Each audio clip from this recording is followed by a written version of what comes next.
നല്ലവരായ മനുഷ്യസ്നേഹികളെ, ഇന്ന് ഏതാണ്ട് 5 വൈകിട്ട് 5:30 കൂടി ഭാരതവും ലോകവും കേട്ടത് ഏറ്റവും സ്വാഗതാർഹവും ശ്ലാഘനീയവുമായ ഒരു വാർത്തയാണ്.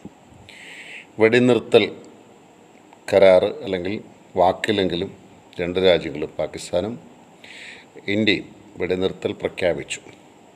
നന്ദിയുടെ ഒരു വാക്ക് പറയാനാണ് ഞാനിത് ഈ ഒരു അവസരം ഉപയോഗിക്കുന്നത്. ഒന്നാമതായി നമ്മുടെ ദേശത്തിൻ്റെ ചങ്കാകുന്ന നമ്മുടെ പ്രധാനമന്ത്രി അമിത്ഷാ, പിന്നെ രാജ്നാഥ് സിംഗ്, നിർമ്മല സീതാരാമൻ, വിദേശകാര്യ സെക്രട്ടറി, പിന്നെ നമ്മുടെ 3 ഫോഴ്സസ് വളരെ ശക്തമായിട്ട് അവരോട് നിന്ന് പിന്നിൽ നിന്ന് അവരുടെ കൂടെ നിന്ന് അവരുടെ ആജ്ഞ അതുപോലെ അനുസരിച്ചുകൊണ്ട് നിന്ന പട്ടാളക്കാർ,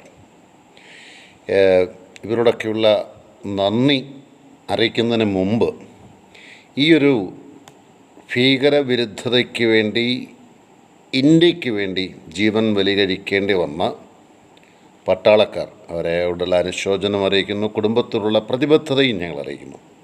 നിരപരാധികളായി മരിക്കപ്പെട്ട ആളുകളുടെ പിൻതലമുറക്കാർക്ക് ആശ്വസിക്കാൻ കഴിയും എന്ന് ഞാൻ ചിന്തിക്കുന്നു. ഇതിൻ്റെ ഒരു ജനകീയ വികാരമാണ്, പ്രതികാരം അല്ല, ഒരു ജനകീയ വികാരമാണ്. ഇത്രയെങ്കിലും ചെയ്തില്ലായിരുന്നെങ്കിൽ പാകിസ്ഥാന് അഹങ്കാരം കൂടിയേനേം എന്നതിന് യാതൊരു സംശയമില്ല. അതുകൊണ്ട് ഞാൻ അടുത്തൊരു കാര്യം പറയുന്നത് ഇതാണ്. പ്രധാനമന്ത്രിയുടെ വാക്ക് വളരെ നല്ലതാണ്. ഇനിയും മേലിൽ ഇവിടെ നിങ്ങളുടെ രാജ്യത്തുനിന്ന് ഭീകരവാദത്തിൻ്റെയോ മറ്റെന്തിൻ്റെയെങ്കിലും പറഞ്ഞ് മുന്നറിയിപ്പില്ലാതെയോ മുന്നറിയിപ്പോട് കൂടിയോ ഇനി ഒരായുധം ഇവിടെ വീണാൽ തിരിച്ചങ്ങോട്ട് വാക്കില്ലാതെ യുദ്ധമായിരിക്കും എന്ന് പറഞ്ഞു.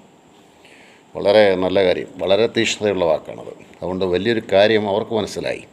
ഇനിയൊരു ഭീകരനെ ഇങ്ങോട്ട് പറഞ്ഞു വിട്ടാൽ ഒരു മുന്നറിയിപ്പും ഇല്ലാതെ യുദ്ധം എന്ന ഒരു ട്രീറ്റി, അൺറിട്ടൺ ട്രീറ്റി ഹി ആസഡേറ്റ്, അത് അദ്ദേഹം പറഞ്ഞാൽ ചെയ്യുമെന്ന് നമുക്കറിയുകയും ചെയ്യും. അതുകൊണ്ട് ഞാൻ പറഞ്ഞ് അവസാനിപ്പിക്കുന്നത് എങ്ങനെയാണ്, പാകിസ്ഥാനോട് പറയണം. 2-3 കാര്യങ്ങളായിരുന്നു. ആദ്യം ഭീകരരെ മാത്രം അറ്റാക്ക് ചെയ്യാൻ ശ്രമിച്ചു. അവർക്ക് നമുക്ക് കീഴടക്കാൻ സാധിക്കുന്നവളായിരുന്നു, കീഴടക്കി.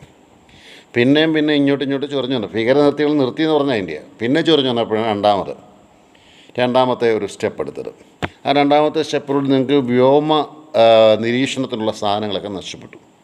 അവിടെ നിർത്തുമെന്ന് വിചാരിച്ച് ഇന്ത്യ സ്റ്റോപ്പ് ചെയ്തു. പിന്നെ നിങ്ങൾ ഇങ്ങോട്ട് അടിക്കാൻ തുടങ്ങിയപ്പോഴാണ്, ഇത് സത്യമായ കാര്യം, അടിക്കാൻ തുടങ്ങിയപ്പോഴാണ് വീണ്ടും ഇന്ത്യ മുമ്പോട്ട് കുതിച്ചത്. അത് നിങ്ങൾക്ക് വലിയ നഷ്ടം വരുത്തി.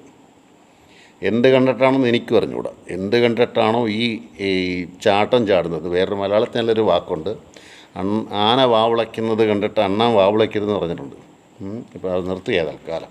പക്ഷെ ഒരു കാര്യം ഞങ്ങൾക്കെല്ലാം മനസ്സിലായെന്നല്ല, ലോകത്തിന് മനസ്സിലായി. ലോകത്തിലെ സകല ചരാചരങ്ങൾക്കും മനസ്സിലായ ഒരു സത്യയാഥാർത്ഥ്യം എന്ത് എന്ന് ചോദിച്ചാൽ ഭാരതത്തിന് ചങ്കുറപ്പുള്ള ഒരു ഭരണാധികാരിയുണ്ട് എന്ന്. അദ്ദേഹത്തോടൊപ്പം തോളോട് തോളർമ്മി നിൽക്കുന്ന, രാഷ്ട്രീയത്തിനതീതമായി, സമൂഹത്തിനതീതമായി, സമുദായത്തിനതീതമായി കൂടെ നിൽക്കുന്ന ഒരു കൂട്ടം ആളുകളുണ്ട്. ഞാനത് പ്രതിപക്ഷത്തെയും തീർച്ചയായിട്ടും ബഹുമാനിക്കണം.